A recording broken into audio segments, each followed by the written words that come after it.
మీ ఎలాంటి వ్యాపార ప్రకటనలకైనా వెంటనే మా ఛానల్ సంప్రదించండి. నమస్తే. ఈరోజు మన స్టూడియోలో ప్రముఖ ఆధ్యాత్మికవేత్త ఆస్ట్రోన్యూమరాలజిస్ట్ శ్రీమతి జయప్రద గారు ఉన్నారు. మేడం గారితో మాట్లాడదాం. నమస్కారం మేడం. నమస్తే అమ్మా. శ్రీమాత్రే నమః.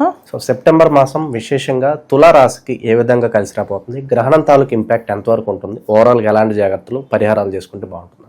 తప్పకుండా తులారాశి వాళ్ళకి గ్రహణ ఎఫెక్ట్ అనేది ఉంటుంది. అది ఎంత శాతం ఉంటుందంటే ఖచ్చితంగా 30% అయితే ఖచ్చితంగా ఉంటుంది. ఎందుకంటే శుక్రుడు వీళ్ళకి తులారాశికి అధిపతి, ఆయన కర్కాటక రాశిలో ఉన్నారు. సో ఎప్పుడైతే కేతు రాహుకేతులు ఇద్దరు కన్నా ఉన్నారో ఆ మధ్యలో గ్రహాలు ఉంటాయో దాని ఒక ఎఫెక్ట్ ఎప్పుడు కూడా ఉంటుంది మనకి. జనరల్గా ఏమనుకుంటామంటే గ్రహణం పట్టిన రాశులకి తర్వాత మిగతా 4 రాశులు తప్ప మిగతా రాశులు బాగుంటాయి అనుకుంటాం. కానీ వీళ్ళకి 100% బాగాలేకపోతే ఆ పక్క రాశులకి 50% బాగుండదు, ఆ పక్క రాశులకి 30% బాగుండదు. సో ఈ 30% అనేది అనుభవించవలసింది. 30% అంటే వాళ్ళ దృష్టిలో 30 అంటే గ్రహణ స్థితి మనకి అసలు 30 అంటే మనం చాలా తక్కువ అంచనా వేస్తాం. 30 అంటే తక్కువ అంచనా వేయకూడదు. కనీసం మనకి 3 నెలల ఎఫెక్ట్ ఉంటుంది 30% అంటే. సో 3 నెలల ఎఫెక్ట్ అనేది ఎంత ఇబ్బంది ఉంటుంది అంటే ఇది జాతక రీత్యా ఉండే. మళ్ళీ మనం ఇప్పుడు ఉన్న గోచార రీత్యా అయితే గ్రహస్థితి మనం చూసుకోవచ్చు. ఇప్పుడు తులారాశి వాళ్ళకి గోచార రీత్యా చూసుకుంటూ వెళ్తే వీళ్ళకి భాగ్యస్థానంలో గురువు ఉన్నాడు. అందువల్ల ఏంటంటే ఇంట్లో పెద్ద ఆయన ఉంటే అన్నీ ఆయన చూసుకుంటాడని చెప్పి మనం చిన్న చిన్న అల్లర్లు పనులు అవన్నీ చేసినా ఎలా పడితే ఖర్చు పెట్టినా ఇంటికి పెద్ద మనిషి ఉంటే ఆయన జాగ్రత్త బ్యాలెన్స్ ఏవే డబ్బులు ఉన్నా ఏవి లేకపోయినా ఆయన బ్యాలెన్స్ చేస్తుంటారు చూడండి. అలా గురువు ఉన్నంతకాలం తులారాశి వాళ్ళకి కాస్త అనుకూలంగా జరుగుతాయి అన్ని పనులు. సో భాగ్యస్థానంలో గురువు ఉన్నారు, దశమస్థానంలో శుక్రుడు ఉన్నారు. వీళ్ళకి దశమస్థానంలో శుక్రుడు ఉండడం వల్ల ఏంటంటే అన్నీ కాస్త ఆనందంగా సంతోషకరమైన వార్తలు విశేషాలు మేం చేస్తామని చెప్పడం వల్ల ఇలాంటి విశేషమైన ఫలితాలు ఇవన్నీ వీళ్ళకి కనిపిస్తుంటాయి. అయితే 11వ స్థానంలో రవి బుధులు కూడా ఉండడం వల్ల ఇంకొంచెం లాభదాయకమే. ఎందుకంటే మేము ఖచ్చితంగా సాధించేస్తామని చెప్పి ఒక సెల్ఫ్ సాటిస్ఫాక్షన్ అనేది ఎక్కువగా ఇస్తారు. ఎంత ఇచ్చినా ఎంత చేసినా అక్కడ కేతు కూడా ఉన్నాడు. సో రాహు కేతుల మధ్యలో రవి బుధులు ఉన్నారు అంటే ఏంటి, సెల్ఫ్ సాటిస్ఫాక్షన్ మనకి ఎంత ఇస్తారో అలాంటి చిన్న అహంకారం కూడా ఇస్తారు ఆయన. ఆటంకాలు వస్తాయి అంటారు. అంటే ధనం రాదు, ఆటంకాలు కాదు, ధనము వీళ్ళకి చేతికి అందదు. అన్ని పనులు కనిపిస్తుంటాయి చక్కగా బ్రహ్మాండంగా అయిపోయినట్టుగా. ఇది అయిపోతుంది, ఇది చేస్తాం. ఇప్పుడు మరి వీళ్ళు ఒక ఇల్లు చూసారంటే ఆ ఇల్లు వీళ్ళకి అనుకూలంగా వీళ్ళు ఎప్పటి నుంచో కోరుకుంటారు ఇల్లు వీళ్ళకి అనుకూలంగా కనిపిస్తుంది. అప్పుడు ఈ ఇల్లు నేను అనుకుంది తీసుకుందాం అనేసి, కానీ ఆ ఇంటి పట్టి సంబంధించిన లోన్ రావడం కానీ ఆ ఇంటికి సంబంధించిన డబ్బులు రావడం కానీ కష్టపడుతుంటారు. రెండోది ఏంటి అంటే వీళ్ళకి అన్నిటికంటే మెయిన్ ధనం అనేది కాస్తంత ఇబ్బంది పెడుతూ వస్తుంటుంది. దానికి కారణం కూడా వీళ్ళ చేతుల్లో ఉంది. ఎందుకంటే వీళ్ళు తులారాశి వాళ్ళ లక్షణం జనరల్గా ఏంటంటే స్వయంకృత అపరాధాలు కొన్ని ఉంటాయి వీళ్ళవి. ఎందుకంటే వాళ్ళు జనరల్గా మేము హ్యాపీగా ఉంటాం, మేము ఎప్పుడు ఎవరికి అన్యాయం చేయం, మేము అందరికీ న్యాయమే చేస్తాం, మేము ఎవరిని లాక్కోవాలనుకోం, ఎవరి దగ్గర ఉందని మేము బాధపడం అని అనుకుంటుంటారు. అందువల్ల ఏంటంటే మేము ఎవరికి అన్యాయం చేయం కనుక మాకేం అన్యాయం జరగదు, మేము మంచి చేస్తాం అనుకుంటారు. అలా అనుకునే మూమెంట్లో వీళ్ళు అన్యాయం చేయరు, సహాయం కూడా ఎవరు చేయరు. సో అన్యాయం చేయకపోతే మనకేమీ దోషం తగలదు, కానీ సహాయం చేయకపోతే ఖచ్చితంగా దాని ఎఫెక్ట్ ఉంటుంది. ఎందుకంటే భాగ్యస్థానంలో గురువు ఉన్నప్పుడు ఖచ్చితంగా పెద్దవాళ్ళకి కానీ గురువులకు కానీ ఎవరికొకరికి ఏదో ఒక ధన రూపంలో సాయం చేయాలి. చేస్తే వీళ్ళకి కావాల్సిన ధనం వస్తుంది, చేయకపోతే ఖచ్చితంగా రాదు, చాలా ఇబ్బంది పడాలి. ఎందుకు అంటే భాగ్యస్థానంలో గురువు ఉన్నాడు కనుక.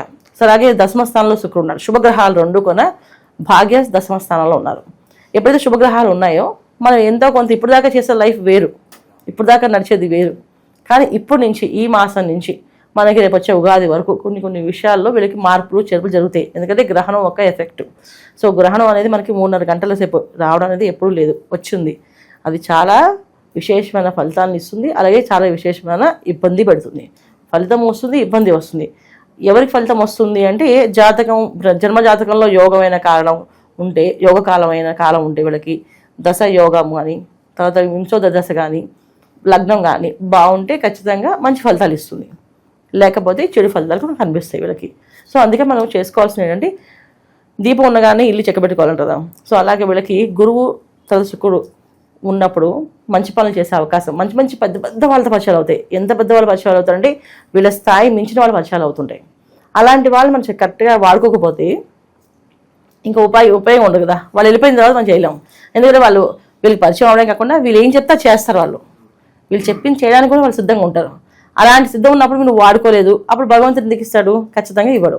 అందుకే సహాయం చేసే గుణం కూడా ఉండాలి. ఇప్పుడు మేము ఎవరికి అన్యాయం చేయట్లేదు, కానీ సహాయం చేసే గుణం ఉండాలి, ఉంటేనే మీకు సెట్ అవుతుంది. అలా తులారాశి వాళ్ళు ఈ మాసంలో వాళ్ళకి సహజంగా మాకు సాయం చేసే గుణం ఉంది అంటే శుభ్రం ఏ బాధ లేదు, హ్యాపీగా మంచిదే, మీకు మంచి జరుగుతుంది. లేదు నాకు లేదు, అలవాటు చేసుకోండి, చెయ్యండి. ఖచ్చితంగా సాయం చేస్తే ఖచ్చితంగా మీకు మంచి ఫలితాలు కనిపిస్తాయి. ఇది తులారాశి వాళ్ళు చేసుకోవాలి. అలాగే ఈ మాసంలో వీళ్ళకి ఉద్యోగ విషయంలో అనుకూలంగా ఉంది, వ్యాపార విషయంలో అనుకూలంగా ఉంది. తర్వాత పెళ్లి వివాహ ప్రయత్నాల్లో ఉన్న వాళ్ళకి వివాహాలు అయ్యే అవకాశాలు ఉన్నాయి. భార్యాభర్తల మధ్య సమస్యలు ఉన్న వాళ్ళకు కూడా సమస్య నుంచి బయటపడే అవకాశం ఉంది. అయితే అన్నిటికంటే అన్నీ బాగున్నప్పటికీ కూడా కాస్తంత ఏంటంటే ప్రాబ్లం వీళ్ళకి అనారోగ్య సమస్య, కొంచెం ఒక రకమైన కళ్ళకి ఎఫెక్ట్ కానీ వెన్నుకు సంబంధించిన ఇబ్బంది కానీ జరుగుతుంది. అంటే వ్యయస్థానంలో కుజుడు, తర్వాత తులారాశిలో కుజుడు, రాశిలో కుజుడు 13 దగ్గర నుంచి వస్తాడు. అప్పుడు ఇంకొంచెం బాగా టెన్షను, ఆవేశము, తెలియని కోపము, ఈ ఎందుకు మాట్లాడుతున్నామో, ఎందుకు అరుస్తున్నామో, ఎందుకు ఏం చేస్తున్నామో తెలియకుండా మాట్లాడటము, ఇవన్నీ జరుగుతుంటాయి. సో దీని నుంచి బయటపడాలంటే వీళ్ళు కాస్త ధార్మికమైన కార్యక్రమాలు ఖచ్చితంగా చేసి తీరాలి ఈ మాసంలో.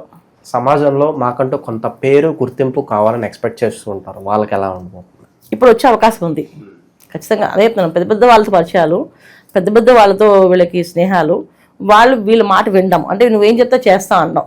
ఇప్పుడు మామూలుగా పెద్దవాళ్ళని మనం రీచ్ అవ్వాలంటే చాలా కష్టపడాలి, కానీ వీళ్ళకి చాలా అవలీలగా అవకాశం ఉంటుంది. ఎందుకంటే ఇక్కడ భాగ్యస్థానంలో గురువు ఉండడం వల్ల అదృష్ట యోగం, రెండవది దశమస్థానంలో శుక్రుడు ఉండడం వల్ల, దశమస్థానంలో ఎప్పుడు కూడా ఏంటంటే మనం ఏ కార్యక్రమాలు చేయాలన్నా, ఏ పని చేయాలన్నా మనకు దాంట్లో మనం విజయం సాధించాలని దశమస్థానాన్ని చూస్తాం. ఒక గవర్నమెంట్ ఉద్యోగం వస్తుందా, లేదా గవర్నమెంట్ ఉద్యోగం నిలబడుతుందా, మనకి అది బాగుంటుందా అనుకోవడానికి, ఏదైనా డబ్బు నిలబడుతుందా, లేదా వ్యాపారం అభివృద్ధి అవుతుందా అనేది దశమస్థానాన్ని చూస్తాం. అక్కడ శుభగ్రహాలు ఉన్నప్పుడు శుభ ఫలితాలు వస్తాయి. ఎంత శుభ ఫలితాలు వస్తాయి అంటే శుక్రుడు కర్కాటక రాశిలో ఉన్నాడు. కర్కాటక రాశిలో శుక్రుడు అంటే చంద్ర శుక్రులు అంటే ఏంటి, నీళ్ళలాగా స్నేహాలు అనేది ఈజీగా అవలీలగా అయిపోతాయి. జస్ట్ హలో హాయ్ అనగానే మొత్తం వీళ్ళు నమ్మడము, వీళ్ళు చెప్పింది చేయడము చేస్తుంటారు. అంత ఈజీగా పరిచయమైన వాళ్ళని మనం అవకాశాన్ని చక్కగా ఉపయోగించుకోకపోతే మళ్ళీ మళ్ళీ కావాలంటే దొరకదు. అంటే మళ్ళీ అవకాశాలు రావు.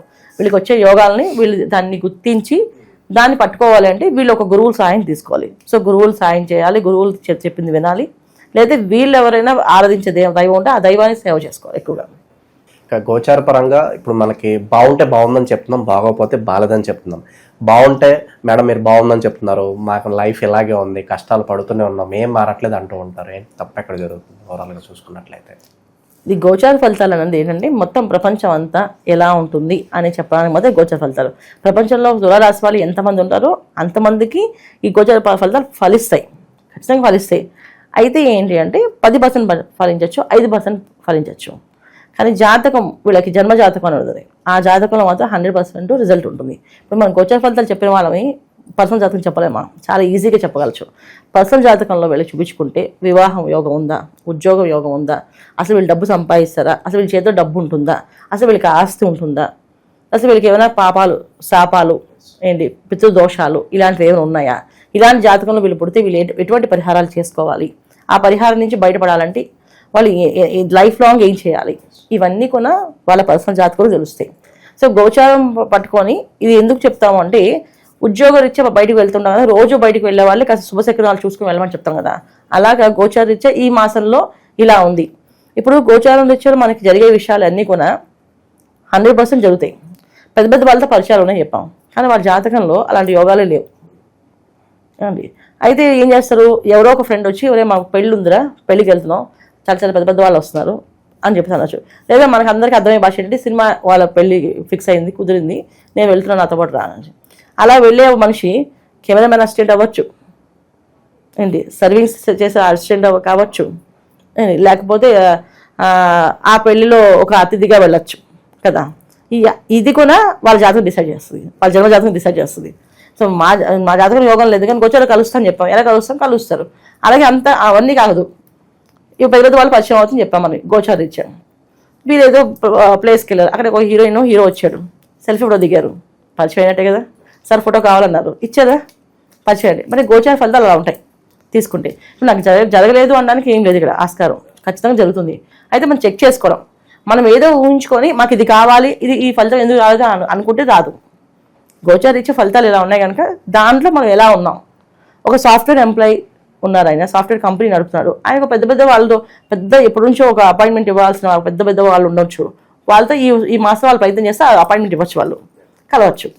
అలాగే కింద ఒక పని చేసే వాళ్ళకి వాళ్ళ బాస్ నుంచి ఒక మంచి సపోర్ట్ వచ్చి ఏదైనా కొనుక్కుంటే కొనుక్కొని బండి డబ్బులు కావాలని ఇస్తాం, ఇంటికి కావాలని డబ్బులు ఇస్తాం, అని లోన్కి ఏర్పాటు చేయొచ్చు, లేదా డబ్బు ఇవ్వచ్చు, అప్పుగా ఇవ్వచ్చు.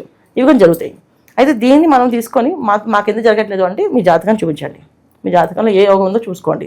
తులారాశి వాళ్ళు చాలా కష్టపడే వాళ్ళు, కష్టజీవులు, వాళ్ళకి బాగా కలిసి వస్తుంది. కానీ రావట్లేదు అని అంటే మీ జాతకం చూపించండి, ఖచ్చితంగా చెప్పచ్చు. ఇక విశేషంగా ఎలాంటి పరిహారాలు బాగా కలిసి వస్తాయి అంటారు ఈ రాశి వాళ్ళకి? ఈ మాసం వీళ్ళు ఎంతవరకు ధార్మికమైన కార్యక్రమం చేయడమే. ధనం ఎక్కువగా ఖర్చు పెట్టాలి, ధనం కావాలి అంటే ఖర్చు పెట్టాలి. ఇప్పుడు ధనం వస్తే ఖర్చు పెడతారు కదండి అనుకుంటే కాదు, మీరు ఖర్చు పెట్టగలేకపోతే మీరు ఎవరి చేత ఖర్చు పెట్టించండి, అది కూడా పుణ్యం. ఇప్పుడు అన్నం పెట్టే ఇల్లు ఉండాలి, చూపించాలి మనం. ఇప్పుడు మనం అన్నం పెట్టలేము, అయ్యో మా ఇంట్లో అన్నం లేదండి మేము వండలేపాము, సరే పక్కింటి వాళ్ళ ఇంట్లో అన్నం వండారు వాళ్ళు చెప్తామని చెప్పి మనం వెళ్ళి చెప్పాం అనుకుంటే వాళ్ళు పెడతారు వీళ్ళకి. అలాగా మనం పెట్టకపోయినా పెట్టే ఇల్లు చూపించాలంటారు, ఇది పెద్దవాళ్ళు చెప్పిన సామెత. సో మా దగ్గర డబ్బు లేదు కానీ డబ్బు ఉన్న వాళ్ళ ఫ్రెండ్స్ ఉన్నారు కదా, వాళ్ళు చూపించండి, వాళ్ళతో చేపించండి, ఆ పుణ్యం వస్తుంది మీకు. అలా ధార్మికమైన కార్యక్రమం ఖచ్చితంగా చేయాలి. లేకపోతే వీళ్ళకి సంతానం వల్ల వచ్చే ఇబ్బందులు ఎక్కువగా ఉంటాయి. సంతానానికి ఏదో ప్రాబ్లం రావడం కానీ, ఆరోగ్య సమస్యలు రావడం కానీ, సంతానం వల్ల వచ్చే పేరు ప్రత్యేక అంటే ఇప్పుడు పెద్దవాళ్ళని అనుకో, పిల్లలు వాళ్ళు ఏదో చేసి ఏదో చేస్తారు, అది వీళ్ళకి పరువు పోయే పని, డబ్బు ఎక్కువ ఖర్చు పెట్టే పని జరుగుతుంది. చిన్నపిల్లలు ఉన్నారు, అనారోగ్య సమస్య వస్తుంది, ఖచ్చితంగా 10 లక్షలు కావాలంటారు డాక్టర్, ఏం చేస్తారు? డబ్బు లేదు మరి వీళ్ళ దగ్గర, చెప్తామా? అవుతుందా? అవ్వదు కదా, ఎలాగే అప్పు చేసి తీసుకొస్తాం. ఇలాంటివి ఏవి రాకుండా ఉండాలంటే మనం ఏదైనా చేసుకోవాలి. ఎందుకంటే గ్రహణం అనేది అటువంటి ఇంపాక్ట్ వస్తుంది. మనం ప్రపంచంలో పొద్దున్న లేస్తే ఇవాళ మనం చూసే వార్తలు ఎప్పుడు విని ఎరిగిన వార్తలు చూస్తున్నాం. ఎప్పుడైనా వినుంటామో మనం వినమా? ఎందుకంటే ఒక్కొక్క కార్యక్రమాలు ఒక్కొక్క ప్లేస్లో పవిత్రమైన ప్లేస్ అనుకుంటే అది దారుణంగా చూపిస్తున్నారు, ఒక భార్యాభర్తల బంధాన్ని వ్యతిరేకంగా చూపిస్తున్నారు. వ్యతిరేకంగా జరిగే విన్నాం, అసలు భార్యలు చంపడం ఏంటి అనేది కూడా వింటున్నాం. ఇవన్నీ ఎందుకు జరుగుతున్నాయి? వింతలు విశేషాలు ఎందుకు జరుగుతున్నాయి మనకి ఈ వింతలన్నీ అంటే గ్రహస్థితి గోచారీత్యా బాగాలేదు, మానసికమైన పరిస్థితులు ఎవరికి బాగాలేవు. మానసికంగా వాళ్ళు ఏం ఆలోచిస్తున్నారో, వాళ్ళు ఎందుకు చేసుకుంటున్నారో, ఎందుకు అలా చేశారో అనేది చెప్పలేం, వాళ్ళ జాతకంలోనే తెలుస్తుంది. ఈ జాతకంలో వీళ్ళకి ఒక మానసికమైన బాధ ఉందండి, ఈ బాధ నుంచి మనం బయటపడేయాలి ముందు అని చెప్తే దాన్ని చేస్తారు. చాలామంది ఏంటంటే పెళ్ళికే జాతకం చూపించుకుంటారు, ఏదైనా ఇల్లు కట్టుకోవట్లేదు దాన్ని చూపిస్తారు. అంతేగాని అసలు మనిషి 12 ఏళ్ళు వచ్చిన తర్వాత ప్రతి మనిషి జాతకాన్ని చూపించుకోవాలి. ఈ మా అబ్బాయి ఏం చదువుతాడు, లేదా మా అమ్మాయి ఏం చదువుతుంది, ఏ రంగంలో వెళ్తే బాగుంటుంది, ఏ రంగంలో, దాంట్లో చెప్పేయచ్చు వాళ్ళకి. మీ అమ్మాయికి ఇంత ధైర్యం ఉంది, ఈ ధైర్యం దగ్గర చదివించండి. మీ అమ్మాయికి ఇంత యోగం ఉంది, ఈ యోగం ప్రకారం మీరు పంపించండి. అలాగే లేకుండా ఎప్పుడో కష్టం వస్తే ఆ కష్టం వచ్చినప్పుడు ఆ పేపర్లు తీసుకెళ్ళి చూపిస్తారు. అది కూడా ఏంటి, గోచార ఫలితాలు విని విని విని విని తర్వాత వెళ్తారు. గోచారానికి గ్రహస్థితికి మనకి సంబంధం లేదు. గోచారీత్యా వచ్చే ఫలితాలు ఎప్పుడు కూడా 30% పనిచేస్తుంటుంది, కొంతమంది 10% పనిచేస్తుంది. ఇది జాతక బ్రహ్మాండం ఉందనుకోండి, ఇది 10% పనిచేస్తుంది. అప్పుడు దీని నుంచి ఏ ఇబ్బంది ఉంటుంది? కాకపోతే దీని ఇంపాక్ట్ ఉంటుంది. ఇవాళ మీకు దెబ్బ తగులుతుంది అని చెప్పాం మనం, జాతకంలో యాక్సిడెంట్ అవుతుంది అవుతుంది, ఎలా అవుతుంది అనేది మనం చూసుకుంటే జాతకంలో మనకి యోగం బాగుంది, యాక్సిడెంట్ అవుతుంది, చిన్న గీరుకుపోతుంది, ఇంత బ్లడ్ కనిపిస్తుంది, రక్తం కనిపించిందా, అయిపోయింది. అదే జాతకంలో యోగం బాగాలేదు, పడ్డాము, మొత్తం ఫ్రాక్చర్ అయింది, చేయి మొత్తం కట్టేశారు, కనీసం ఒక 1 year 1.5 yearకి చేయి తీయడానికి లేదు, లేదా ఏదో ఆపరేషన్ చేయాల్సి వచ్చింది. ఇవన్నీ జాతకంలో వస్తాయి, గోచారంలో రావు. ఓవరాల్గా తులారాశి వాళ్ళ పరిస్థితి సెప్టెంబర్ మాసం ఏ విధంగా ఉండబోతుంది అనేది చాలా బాగా వివరించారు. ధన్యవాదాలు. నమస్తే అమ్మా, శ్రీమాత్రే నమః.